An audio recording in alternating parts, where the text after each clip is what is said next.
കോതമംഗലം മാർ അത്തനേഷ്യസ് കോളേജിൽ സുസ്ഥിര വികസനവും നവീകരണവും എന്ന വിഷയത്തിൽ സംഘടിപ്പിച്ച ദ്വിദിന അന്തർദേശീയ സമ്മേളനം university of Malta lecturer Gabriela Borda ഉദ്ഘാടനം ചെയ്തു. പരിസ്ഥിതിക്ക് ദോഷം വരുത്താതെ ഭാവി തലമുറയ്ക്കായി വിഭവങ്ങൾ സംരക്ഷിച്ചുകൊണ്ട് നടത്തുന്ന സാമൂഹിക സാമ്പത്തിക മാറ്റങ്ങളെക്കുറിച്ചുള്ള അന്തർദേശീയ സമ്മേളനമാണിത്.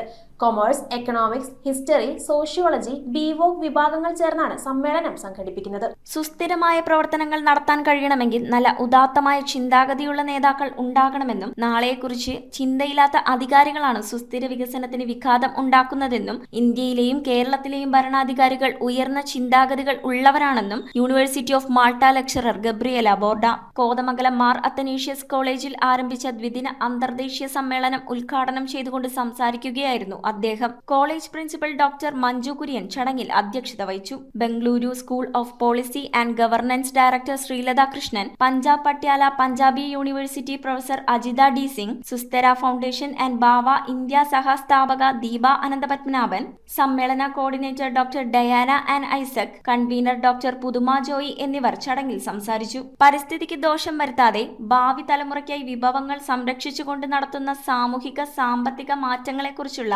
അന്തർദേശീയ സമ്മേളനം commerce, economics, history, sociology, BVoc വിഭാഗങ്ങൾ ചേർന്നാണ് സംഘടിപ്പിച്ചിരിക്കുന്നത്. 2 ദിവസത്തെ സമ്മേളനത്തിൽ സുസ്ഥിര വികസനവും നവീകരണവും എന്ന വിഷയത്തിൽ അന്തർദേശീയ സംവാദങ്ങളും വാണിജ്യം, സാമ്പത്തിക ശാസ്ത്രം, സാമൂഹ്യ ശാസ്ത്രങ്ങൾ, പരിസ്ഥിതി പഠനം, കാലാവസ്ഥ വ്യതിയാനം, ദുരന്ത നിവാരണവും മാനേജ്മെന്റും, ആരോഗ്യം, ഫിറ്റ്നസ്, സംസ്കാരം, നവീന സാങ്കേതിക വിദ്യകൾ എന്നിവയെല്ലാം ചർച്ച ചെയ്യും. ഇന്ത്യയിലെയും വിദേശ രാജ്യങ്ങളിലെയും പ്രമുഖരായ വിദഗ്ധരും ഗവേഷകരുമാണ് സമ്മേളനത്തിൽ പങ്കെടുത്തുകൊണ്ട് പ്രഭാഷണങ്ങൾ നടത്തുന്നത്. News bureau, Kothamangalam. പെരുമ്പാവൂർ രായമംഗലം കൂട്ടുമഠം ശ്രീ ബാലസുബ്രഹ്മണ്യ സ്വാമി ക്ഷേത്രത്തിലെയും പെരക്കാട് മഹാദേവ ക്ഷേത്രത്തിലെയും തിരുവാതിര തൈപ്പൂയ മഹോത്സവം ജനുവരി 25 മുതൽ ഫെബ്രുവരി 1 വരെ ആഘോഷിക്കുന്നു.